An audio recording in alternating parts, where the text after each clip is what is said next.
Next up, we have Professor Kang Min Jae from Graduate Institute of Building and Planning at National Taiwan University. Professor Kang is an activist in urban conservation and social housing and has been involved in several conservation projects, including Treasure Hill Settlement, Toad Hill Settlement, among many others. We are honored to invite him on stage now to share his thoughts on aging in cities. Please give a warm welcome to Professor Kang.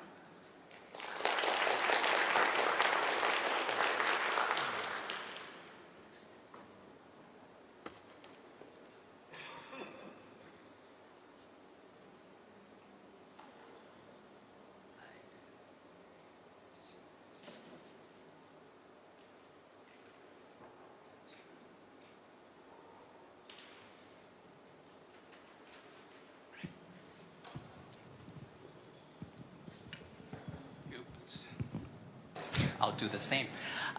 Good afternoon. My name is Min Jae Kang, and I'm now teaching at the, well, it's actually a rather radical and insurgent Institute of Building and Planning at the National Taiwan University.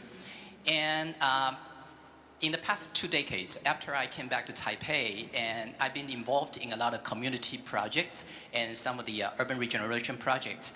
And I never thought about putting their context in the aging society until Ken Wah invited me to this symposium. And I thought, well, this might be a new approach for me because when I look back, there's a lot of issues related to the aging society.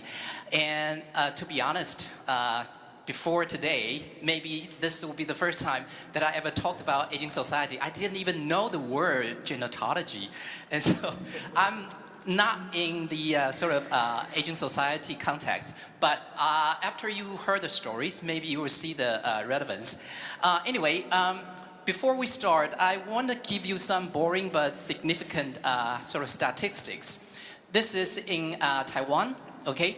And at the year of 2021, we will reach zero growth rate of population, which means the city is going to decline. It's a shrinking city. And what's more significant is it's not only shrinking, it's also aging.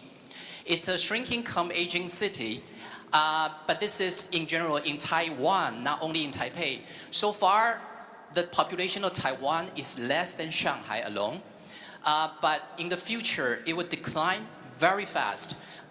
In the year of 2050, maybe the population of Taiwan will be less than 19 million people. But with the aging rate, if you look at this chart, we have this high forecast and middle forecast, which means if the government adopt certain strategy, especially like immigration, like I know Singapore, they still might have some immigration policy for your own. So another million people could add up to this whole population, but not the chance in Taipei or in Taiwan. So it's destined to shrink and to age very fast. And so you look at the chart here, right now, 3/4 of the overall generation is young and middle-aged. But in another 30 years, the old age will reach more than 40%. So it's gonna be very aged, but if you look at here, in 1991, it's already an aging society. Very soon, in 2021, we will reach somewhere around 14.6, it's aged society. And sooner, when we cross the border of 20.1, will be the super aged society. And it's kind of scary. I really didn't understand this until I look at this prediction by our own National Development Council. But the politicians, they are very intimidated by this sort of data. And especially for the new mayors, they are not really passionate to look into the aging and shrinking issue because they are still thinking that Taiwan could expand, which is really unlikely for me. If you look at this chart here, we are looking also at the dependency burden for someone like me in the future. To be honest, I still feel young in certain time, but somehow I forget this and that, and I am more and more aware of my own age. And I'm 53, and then very soon, I think I'll be more than middle-aged. But the scary thing is, the dependency ratio is really crucial for our own society. And this should be one of the last two charts. In 1960s, we are sort of the lowest of the listed country here regarding the aging society. But in the year of 2060s, we'll be the most aged society in probably the whole world. So it's really a phenomenon that we need to look into. So this is about Taiwan, but if you look at Taipei, in 1991, it reached the peak of the population growth. It's around 2.7 million, but after that, it started to decline and fluctuate. And you know, if you look at the chart like this and compare to the national statistics, what does the new mayor of Taipei would think?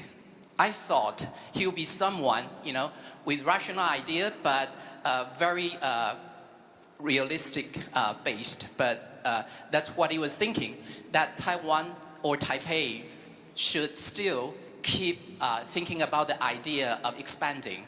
And especially some projects like this gateway projects, it's mostly the sort of SANS kind of approach. You know, still imagine this mega scale project for the city's future.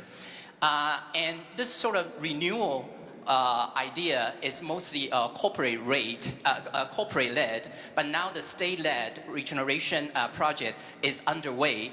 So when we look at all those beautiful future of the city's vision, but what about the excluded others? And in a lot of areas in Taipei, you will see pictures like this. But the more interesting for me is to look at how their public life in the informal neighborhood setting. It's kind of interesting to find how they navigate their everyday life routine through this very casual and informal settings. And so I started to think about the concept of place ballet. That's how I got this title that my own sister, even my own sister couldn't understand it, about choreographer of place ballet.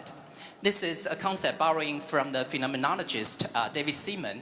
When he talks about a place ballet is an interaction of space-time routine and body routines rooted in space, which becomes an important place of interpersonal and communal exchange, actions, and meanings. And I kind of believe that every planner is a choreographer of place ballet, but I really believe strongly that the local residents could be their own choreographer in the future. They are more autonomous than what we intend to help them. You know, somehow we believe we are the doctor, but somehow we learn more from the patient's body than what we prescribe them to become. So I'm going to talk about a few case studies that I've been intensely involved, especially this one. It's called Treasure Hill. It's a squatter village. And when you have the opportunity to go to Taipei, you know, just follow the advice of New York Times. They actually talk about that in Taipei, not only Taipei 101 that you should visit, you should also go to squatter village like Treasure Hill. Okay, this is a very special place for me. And it's an organic setting with a social mix of original settlers. At the very beginning, 6 families. And then after the war, there were political immigrants, like veterans families, and then rural urban immigrants and marginal social characters. They squat on the public land. And this place, later on, was rezoned as a parkland, meaning, you know, they have to be evicted and all the buildings have to be demolished. But for me, it's very important to aging place, but I didn't really have this concept until recently. So we believe that the best approach is to have this sort of in situ relocation. Instead of evict them away, but you should keep them there. But it's a park zoned land, you know. So it's everybody loves a park. So we have to fight for their survival there, and our institute start to get involved, and so it becomes like a conservation action. And it took us about 12 years, at least for me. You know, when I started this project, it was 12 years ago. And it's very difficult to negotiate with the government since the land belongs to the city government. And so we started to believe that for the most disempowered citizens, you need to adopt a different strategy. And so we started to tell the stories about their lives. In the very beginning, there were 38 units torn down by the government. So from a planned demolition, we look for a dynamic conservation. So the conservation is not only about buildings, but also about people who live in those buildings. After the demolition, a lot of sort of recognized places are gone. Especially there is a grocery store for the neighborhood. It used to be the sort of neighborhood focal point, but now everything was gone.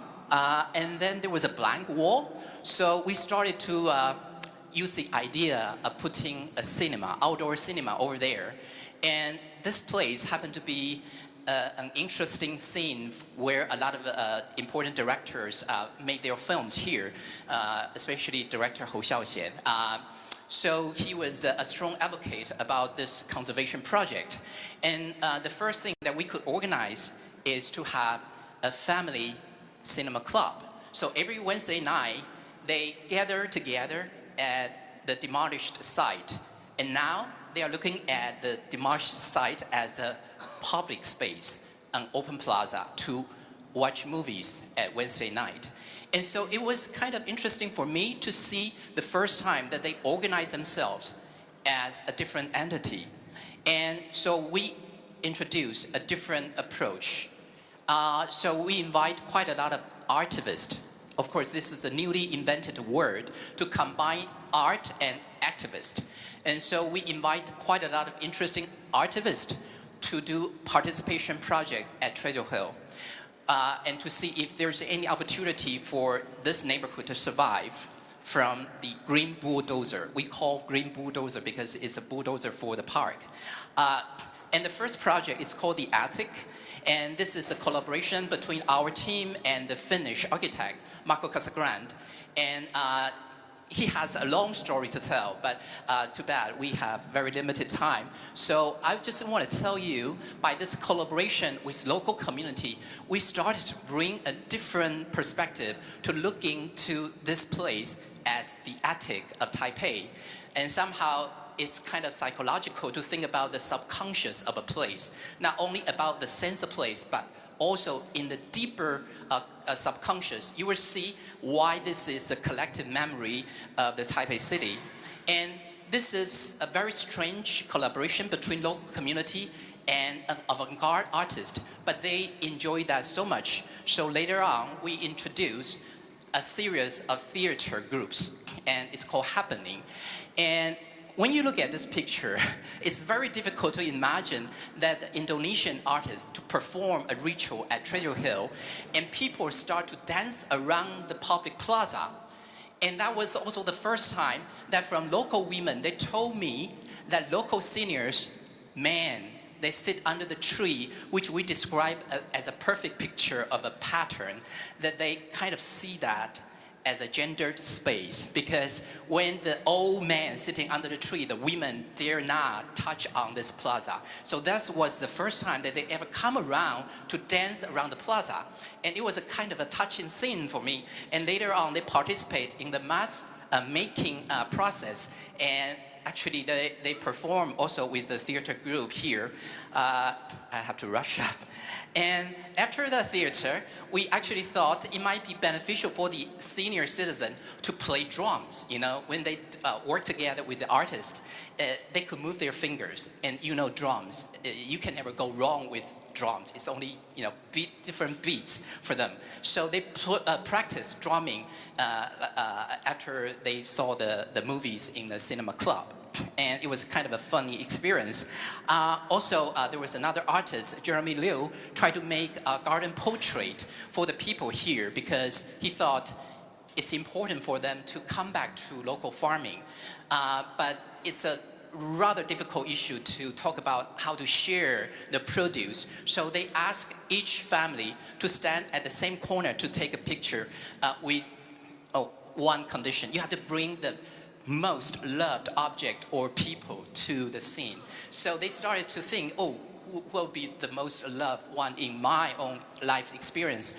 There's so many stories here, so I cannot go to the details. But if you look at the right-hand corner at the top over there, there was a young guy holding a picture. That was the first time that we know he was learning to draw. He has mental problem, but that was the time his mother brought him to the scene and he brought the pictures, and later on he became our first artist in residency at Treasure Hill. Anyway, this is another event that was very successful.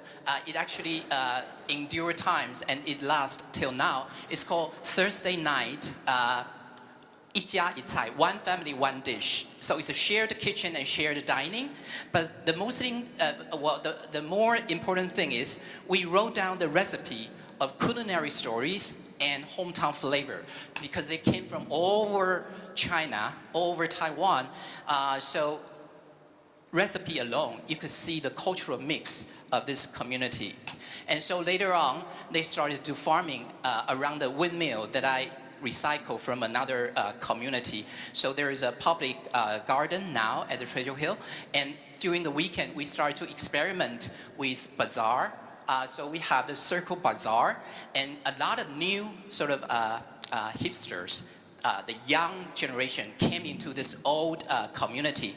And it was, again, rather successful. So they started to think maybe we could sell something here. And so they started their own farmers market. And this is really good for the aged citizens. And after this program, the government finally decided not only the building would be conserved, all the people could stay in their own houses if they are willing to. And now there are about 22 families still live in Treasure Hill. Now it's a kind of a mixed program, social housing for the city. It's a strange situation, but now they organize themselves into something that they called Treasure Hill Cultural Village Association, and they built this new oven. It means they will start anew, and they open their first grocery store after the previous demolition, and they sell something like the dish and bowl stories, and this is their own story house. And one of the residents put this together with Photoshop, and this is what we call the Chamber of Memory. She is trying to weave a memory tapestry in this community, and I'm pretty honored to be included in this picture. And I'm just gonna do a comparison with a different community, not in Taipei, but they did a project called the Memory Quilt. It's a very strange story. I probably have to skip this one. So there's a difference between a tapestry and a quilt. Like individual, they have their own story, but they put together in a larger quilt here. Very close to Treasure Hill, another project called Toad Mountain. They are kind of like neighbors, very similar fate. This is another hillside settlement waiting to be demolished and to be evicted. So again, they came to us and we started this community empowerment project. Similar approaches, but they are very organized now, and especially when they share food. This is this cannot go wrong, actually.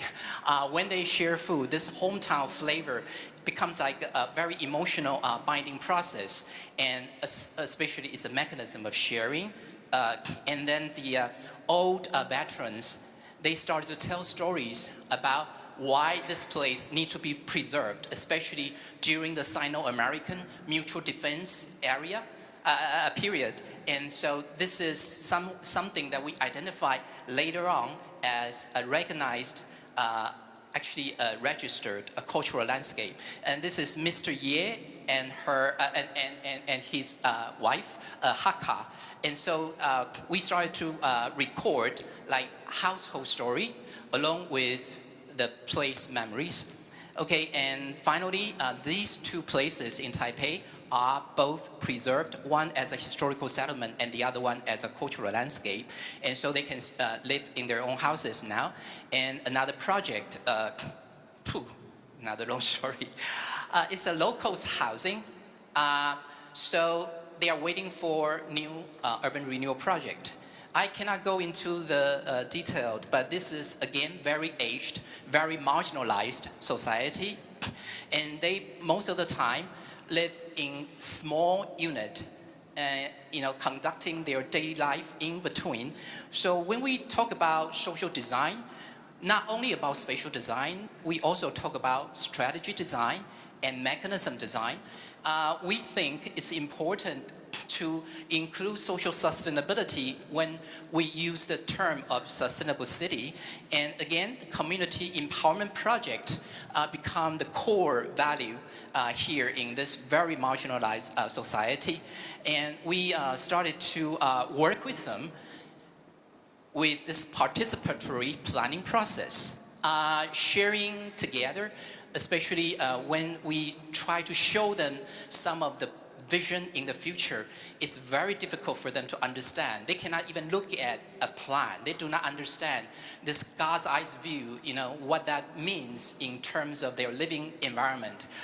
So somehow there's a long process of communication, and we think it's also important to talk with the children, not only with the aged people. And so the intergeneration approach is important for the aged society.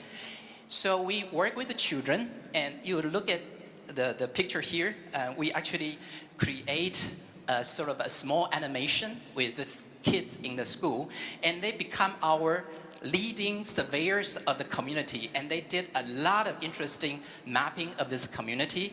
And especially some of them are bullied at school, and some of them are, mistreated in their families. And so we think this empowerment process needs to engage in different age groups. So it becomes like an inter-age, intergeneration project. Now, this lady, she told us something important. She's 92 years old. She thinks it's you shouldn't all the time ask senior citizens to live together. They cannot see eye to each other sometimes. So don't put all of them in institution. It's really not a good idea for the people who stay in their home most of the time. And I think I'm going to skip this one. This is going to be the largest state-led redevelopment project in Taipei. It's the largest public housing cluster in the city, but it's mostly a modernist approach to planning. But now we are looking at some of the sort of informal spaces. They kind of redefine what publicness means. Here are some clips from a documentary film of this community. It was actually pretty illuminating for me. And this is a film.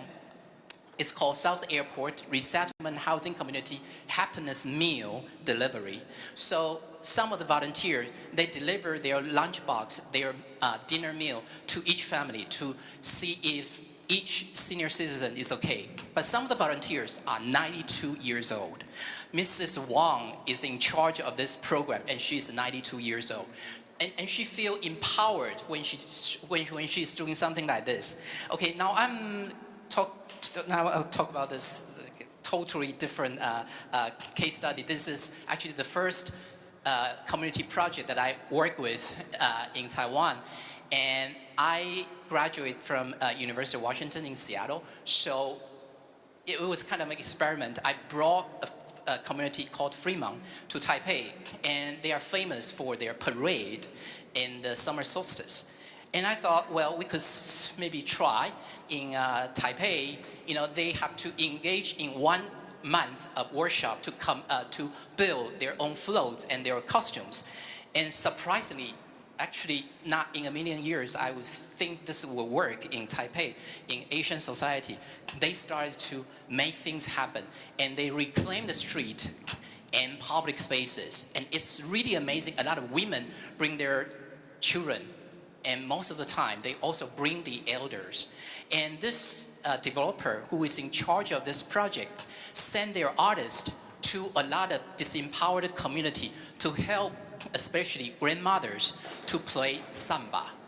And with only one requirement, they have to come back to Taipei in October to perform in this parade, in this carnival. So you will see a lot of samba grandma, when we call samba la ma. They are grandmothers.